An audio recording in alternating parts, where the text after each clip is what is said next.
Thank you very much, Eric. And I am now excited to welcome again David Levine, who has been our partner and supporter in getting Seed New Mexico started. This the third time we tried, as well as the two previous times we tried. David co-founded the American Sustainable Business Council in 2008 and was one of the key individuals shepherding the merger between ASBC and the Social Ventures Network to form the American Sustainable Business Network, ASBN.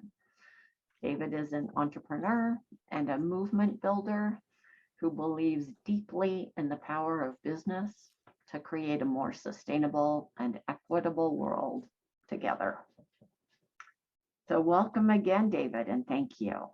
All right. So again, pleasure to be here, and I think, incredible gathering of folks that you have today, and in our framework, as we said, was in building this out, was that we thought that what this country needed was the business organizations, the companies, the investors, and actually be working with each other and collaborating, Hey so we there. can have that aggregated voice I was and just power. checking to see how you're feeling. Oop.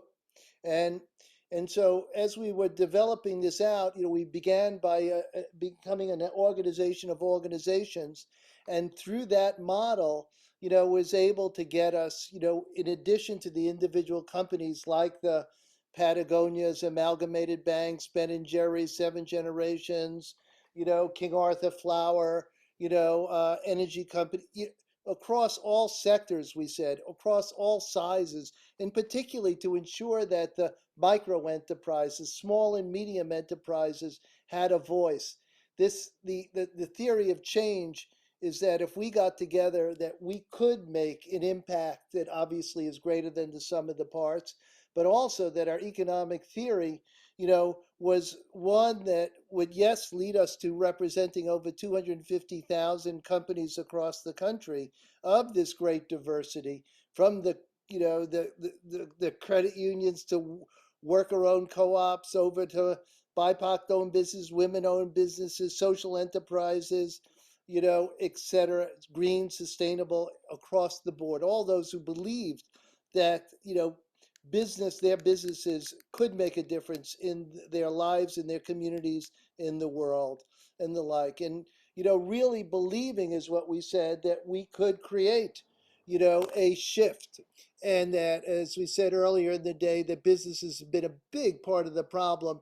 And so if we could counter the business voices of the U.S. Chamber and others and help us move from a shareholder economy to a stakeholder economy to an inclusive economy, a more just and sustainable economy, if we could change the rules, then we would be able to have the kind of seismic shift that was so necessary.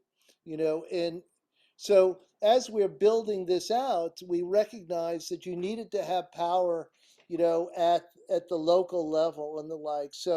So we have been bringing on groups that existed before, like Local First Arizona or the South Carolina Small Business Chamber of Commerce. But where they didn't exist, we started to build based on the same model that we were building things out at the national level, building and supporting organizations at the state level. In New York State, we brought together 5 local business organizations to make up a state group. So in New York, New Jersey, Connecticut, Michigan, West Virginia, Kentucky, North Carolina, we just, also, are launching a group in Maine.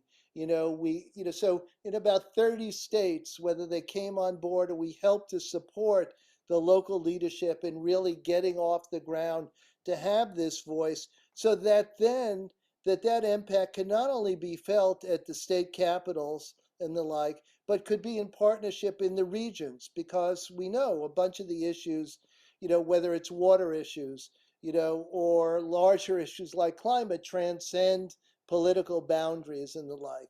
But the other piece of it was that if we had representation in all the states, and if we could show up en masse, when we show up to address issues, When we showed up on Keystone Pipeline, we were able to get, 1,000+ businesses from across the country that could then influence the administration, that could then influence Congress in a different way. So when even we can't move the cinemas and mansions specifically, we are able to sort of use that united power to show up in the media, to show up at Congress, as a business voice that can articulate the counterframe and the like. So how do we do this work? It's the movement building, the coalition building. Everything's about lifting up all the partners. It's not about the American Sustainable Business Network. It's about each and every one of the leadership, that's out there and how they could lead those efforts and the like. It's articulating the business and economic case, coming through with the case studies, the polling, the other work, and doing that sometimes at the national level to give a framework, which you then could add, at your local level to articulate the New Mexico perspective added onto that. It's moving capital.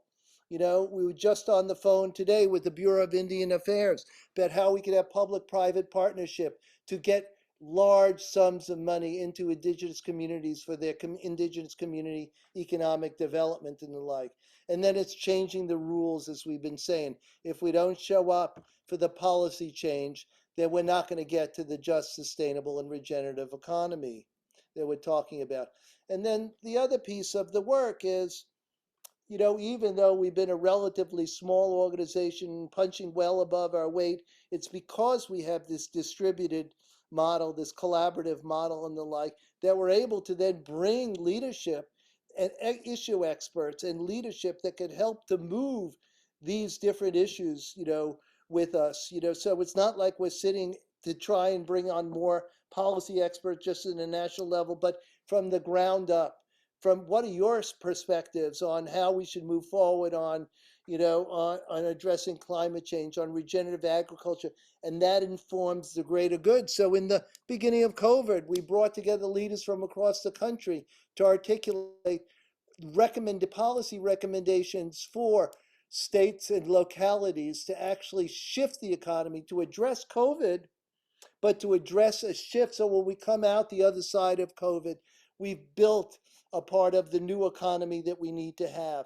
So working specifically on campaigns that address these individual issues, but always seeing and working towards the connections between them. Because if we don't, we know we fail. If we don't address an inclusive economy, then we can't really move forward, on a shift towards a renewable energy economy or towards preserving our democracy or across the board. So, right, so as a part of this, we've embedded the inclusive economy, equity, in everything that we're trying to do to address the systemic problems that we've had, the inequities that we've had. We've got to build that in everything that we're doing. So how do we go about doing this? So it's, as we said, building the business movement, creating the opportunities for collaboration across these issues, right? Examples, we just built this businesses for conservation and climate action, that's got BIPOC and indigenous leadership at the center of it, coming up with new forms of conservation built on co-management, or it's inclusive economy work that's actually, looking at how we can support individual communities in growing their vision for the economic development for their communities, but connecting with each others. So educating business leaders on the issues, providing opportunities to engage with legislators, to joining with the others across states, building the relationships with the media and supporting your voices being lifted up, and additionally moving capital so that we can actually fund this shift that we want, right? And and we're getting calls from the government. How do we do these public-private partnerships in order to move capital? But how do we join the impact investors, the foundations, the others, so that we can move the level of capital, right? You were just talking about, a great form of community capital, right, in our previous speaker. How do we combine that with the other impact investors, with the others, and shifting the policy to further support these particular efforts? So your voices matter, the small business voices matter because we are able to bring those voices together.